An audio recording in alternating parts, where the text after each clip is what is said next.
ዛሬ አንድ ወሳኝ ጥያቄ ልጠይቃችሁ። አብዛኛውን ጊዜ ድካም፣ የስራ ውጥረት፣ ጭንቀት ወይም ማታ ማታ እንቅልፍ ማጣት እያስቸገራችሁ ነው?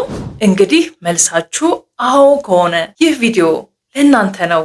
ዛሬ ላለፉት ብዙ ሺህ ዓመታት በባህላዊ ሕክምና ውስጥ ጥቅም ላይ ሲውል ስለኖረና አሁን በዘመናዊ ሳይንስ ተአምረኛ ጥቅሞቹ እየተረጋገጠ ስለመጣው አንድ ድንቅ እጽዋት እናወራለን። እሱም ግዛዋ ይባላል። ይህ አጠራር ለኛ ለኢትዮጵያውያኖች አዲስ አይደለም። ምክንያቱም ቀደምት እናቶቻችን ግዛዋ ያለ ከደጅሽ ምነው ልጅሽ ሞተብሽ በማለት የግዛዋን መድኃኒትነት በደንብ ያውቁታል። ይህ ተክል እንዴት ሰውነታችንን ከጭንቀት እንደሚያላቅቅ አወሳሰዱንና ማን መውሰድ እንደሌለበት በዝርዝር እንመለከታለን። እስከ መጨረሻው አብራችሁን ቆዩ። በቅድሚያ ግዛዋ ወይንም በእንግሊዘኛ አጠራሩ አሽዋገንዳ ምንድን ነው?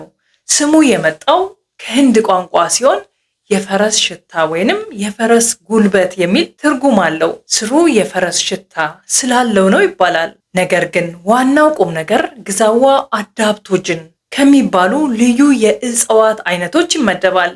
አዳፕቶጅን ማለት ሰውነታችን አካላዊም ሆነ አእምሮአዊ ጫናዎችን ወይም ስትረስን ተቋቁሞ ወደ ትክክለኛ ተግባሩ እንዲመለስ የሚረዳ ማለት ነው። ታዲያ ይህ ተክል እንዴት ነው የሚሰራው? ትልቁና ዋናው የግዛዋ ጥቅም በሰውነታችን ውስጥ የሚገኘውን ኮርቲሶል የተባለውን የጭንቀት ሆርሞን መጠን በከፍተኛ ሁኔታ መቀነሱ ነው። በምንጨነቅበት ጊዜ ይህ የኮርቲሶል ሆርሞን በጣም ይጨምራል። ኮርቲሶል ሲበዛ ደግሞ እንቅልፍ እናጣለን፣ እንወፍራለን፣ እንዲሁም ለስኳርና ለደም ግፊት በሽታ እንጋለጣለን። ግዛዋ ስንወስድ ወይንም ስንጠቀም ይህንን ኮርቲሶል የተባለውን ሆርሞን ስለሚቆጣጠርልን አስደናቂ ጥቅሞች እናገኛለን። አንደኛ፣ ጭንቀት ይቀንሳል፣ እንቅልፍን ያሻሽላል፣ አእምሮ እንዲረጋጋ በማድረግ በተለይ ከጭንቀት ጋር የተያያዘ የእንቅልፍ እጦትን ያስተካክላል። ሁለተኛ፣ ክብደት ለመቀነስና ለስኳር መጠን ኮርቲሶል ሲቀንስ የሰውነታችን የኢንሱሊን መቋቋም ወይንም ኢንሱሊን ሬዚስታንስ ይስተካከላል። ይህ ማለት በተዘዋዋሪ የሆድ ስብን ለመቀነስና በደም ውስጥ ያለውን የስኳር መጠን ለማስተካከል ይረዳል። ሶስተኛው፣ የአእምሮ ብቃት ወይንም የአእምሮ ተግባር መቀነስ ወይንም ብሬን ፎግ ተብሎ የሚጠራው በማጥፋት የማሰብና የማስታወስ አቅምን ይጨምራል። አራተኛ፣ ለወንዶች ጤና ይህ በጣም ወሳኝ ነው።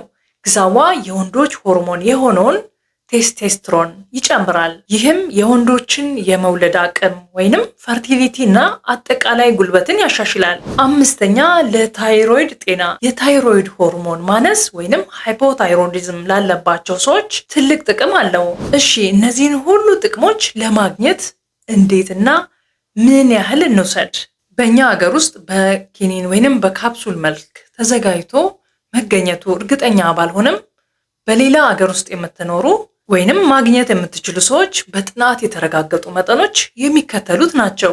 በኪኒን ወይም በካፕሱል መልክ የምትወስዱ ከሆነ ከ250 ሚሊግራም እስከ 500 ሚሊግራም በቀን 2 ጊዜ መውሰድ ይመከራል። በፈሳሽ ወይም በጠብታ መልክ ከሆነ ደግሞ ከ2 እስከ 4 ሚሊ ሊትር፣ ይህ ማለት ከ40 እስከ 80 ጠብታዎች አካባቢ ነው። በቀን 3 ጊዜ መውሰድ ትችላላችሁ። ብዙ ሰዎች ግን አወሳሰዱ ስለሚቀል በኪኒን መልክ መጠቀም ይመርጣሉ። ይህ በጣም ወሳኝ ክፍል ነው። ግዛዋ ምንም እንኳን ተፈጥሯዊ ቢሆንም ለሁሉም ሰው አይሆንም። እነዚህ ሰዎች ከመውሰዳቸው በፊት መጠንቀቅ አለባቸው። አንደኛ፣ የታይሮይድ ሆርሞን መብዛት ወይንም ሃይፐርታይሮይዲዝም። ቀደም ብዬ እንዳልኩት አሽዋገንዳ ወይንም ግዛዋ የታይሮይድ ሆርሞን ይጨምራል። ስለዚህ ታይሮይዳችሁ ከመጠን በላይ የሚሰራ ከሆነ ለምሳሌ ግሬቭስ ዲዚዝ ካለባችሁ መውሰድ የለባችሁም። ሁለተኛ፣ እርጉዝ ሴቶች በእርግዝና ወቅት ደህንነቱ ወይንም የሚያመጣው የጎንዮሽ ጉዳት በአግባቡ ስላልተረጋገጠ ባትወስዱት ይመረጣል።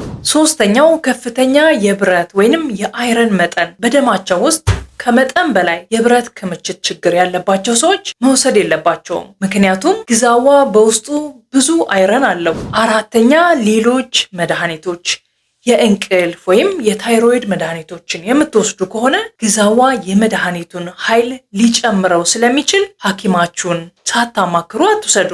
በአጠቃላይ ግዛዋ በተለይ በዚህ ውጥረት በበዛበት ዘመን ለጭንቀትና ለአጠቃላይ ጤና ድንቅ የሆነ ተፈጥሯዊ አማራጭ ነው። መረጃው እንደጠቀማችሁ ተስፋ አድርጋለሁ። ቪዲዮውን ከወደዳችሁት ላይክ ማድረጋችሁን አትርሱ።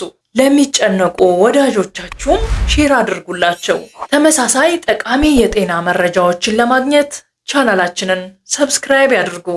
በሚቀጥለው ቪዲዮ እስከምንገናኝ ጤናማ ሆናችሁ ቆዩን።